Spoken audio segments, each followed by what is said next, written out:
This is Group 8. In this presentation, we will talk about Starbucks and analyze its business model. Starbucks is an American global company founded in 1971 in Seattle, Washington. It is the largest coffee house in the world with more than 28,000 stores in 62 countries. Now, Starbucks is not only selling coffee but also selling from food to equipment. Let's talk about the beginning period. In 1971, Starbucks launches selling coffee beans, and after 10 years, Howard Schultz joined Starbucks. In 1983, Schultz traveled to Italy, where he is impressed with the popularity of espresso bars in Milan. He sees the potential to develop a similar coffee house culture in Seattle. And after he back to Seattle, he convinced the founders of Starbucks to test the coffee house concept. Therefore, the first Starbucks coffee house opened in Seattle, offering coffee drinks. And after 2 years, 6 Starbucks stores opened in Seattle. And after 3 years, in 1989, Starbucks already had 55 stores. And in 1992, Starbucks had its first IPO and had 140 locations. After IPO, we can get more information about the company performance from the revenue chart. From 1997 to 2008, Starbucks revenue increased every year, but from 2008 to 2009, the revenue dropped because of economic crisis, and afterwards, the revenue kept going up every year. Starbucks growth strategy can be considered into two stages. The first stage, since foundation until 2008, it mainly focused on domestic expansions. But after 2008, in the second stage, Starbucks paid more attention at overseas expansion and digital platform strategy. For the future, it determined China as the promising market to drive their growth. In the following page, we will use key variables to explain the matter in details.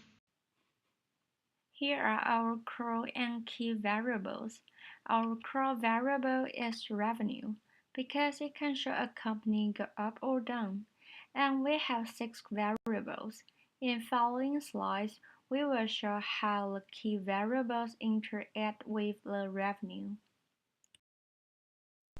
Here are the key variables and analysis for Starbucks. Our first key variable is number of stores. In 2008, due to financial crisis, Starbucks had a quick fix of closing stores in the US. For closing stores in the US, it not only resulted in decreased number of customers, and also resulted in having bad brand image. In the same time, Starbucks used a new strategy on expanding its reachable territory, which increased its potential selling location outside of US. In results, Starbucks increased its total number of stores worldwide. As we can see from the graph, international stores has been increasing since then. Our second variable is number of employees. In 2008, Starbucks laid off employees as a quick fix.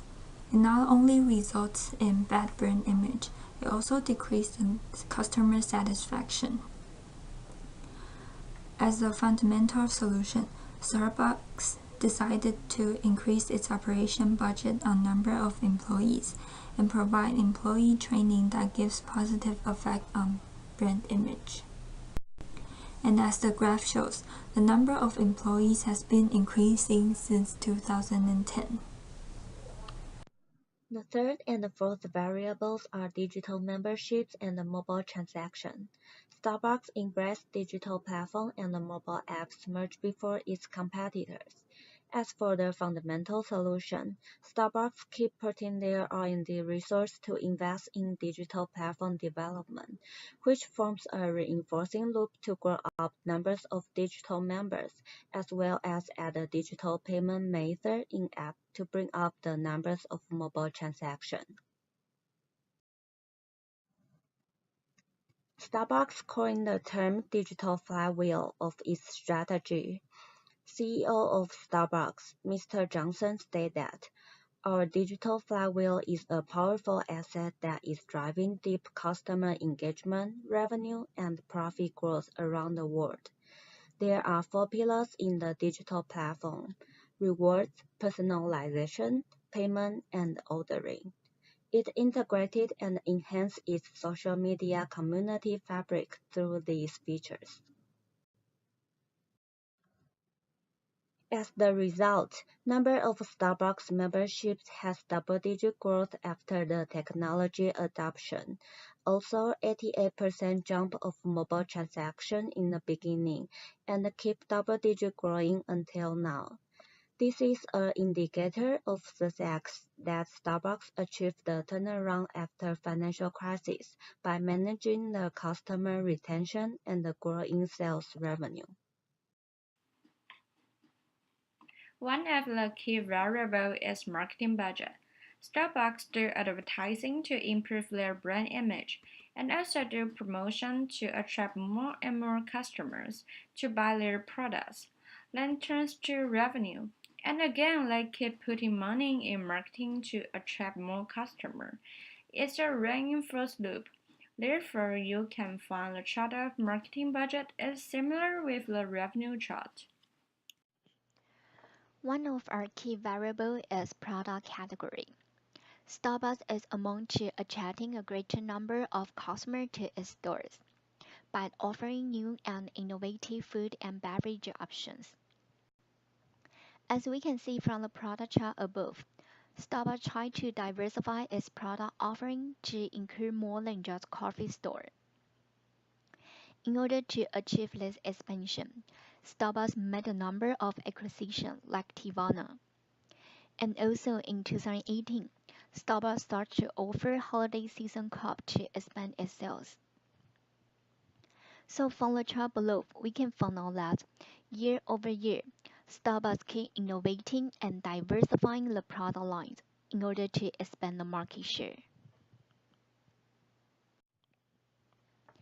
By increasing the product categories and offering new and innovative product options, Starbucks can raise the number of customers to its stores. And this strategy can support Starbucks continue growing the market share, expanding Starbucks' market size. At the same time, it can help to bring more new customers and increase the number of digital membership. At the end, Starbucks can generate more sales and revenue. Future trajectory of Starbucks. Through many years of overseas expansions, number of stores outside US increased, but this reduced potential selling location here, so you can see the balance loop here. To relax these limitations, Starbucks considered China market penetration into 100 new cities to expand into another reachable territory and increase growth. Under digital flywheel strategy, Starbucks determined to use personalized marketing and seamless mobile payments to increase their customer retention. Starbucks also do a partnership with Nestle and Alibaba to increase their distribution channel that drive sales and revenues. Now we go to Starbucks' future fears. Around the globe, numerous coffee shops are opening that eats up Starbucks' market shares. Also, trade wars have been happening between countries that might affect Starbucks in the long run. Barriers that increased cost or limit sources of raw materials will greatly affect the stores. Also, there has been racist or brand image problem that is persisting in Starbucks. If issues such as this persist, then Starbucks' brand image might be destroyed or tainted. For the recommendations, we believe the Starbucks should continue with current activities and more, expanding new markets to new countries, maintain customer loyalty, sustain brand image, and entice customers for repeat purchase. For Starbucks to prosper, they have to prevent fears from happening, such as being wary of competitors, be careful with activities to taint brand image, anticipate economic downturns, and maintain good relationships with suppliers. Thank you for listening to our presentation.